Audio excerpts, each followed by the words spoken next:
College தலைவரோட படம் வர்ற அன்னைக்கு ஒட்டுமொத்த ஹாஸ்டலையும் அன்னைக்கு நைட்டே கூட்டிகிட்டு போயிடுவார்.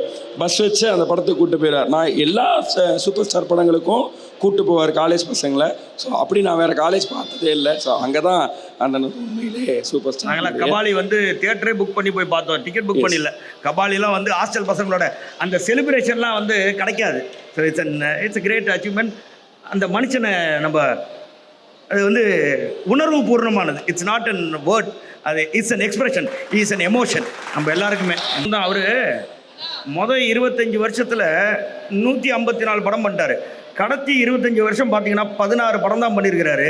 ஆனால் அதுலேயும் நிலச்சி நிற்கிறது தலைவரால் மட்டும்தான் முடியும். சில படங்கள்லாம் வந்து எனக்கு பாஷா ரொம்ப நல்லா பிடிச்ச படம், அது எல்லாருக்குமே பிடிக்கும்.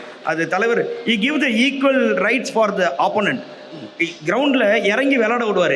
எதிரியை ஸ்ட்ராங்கானால் தான் எதிர்ப்பதுக்கு வந்து தெம்பு ஜாஸ்தி வருன்றது தலைவருக்கு வந்து அது விளையாட விட்டு அதுக்கப்புறமா அவர் விளையாட்டை காட்டுவார். அது எல்லா படத்துலையுமே ரொம்ப சிறந்தது.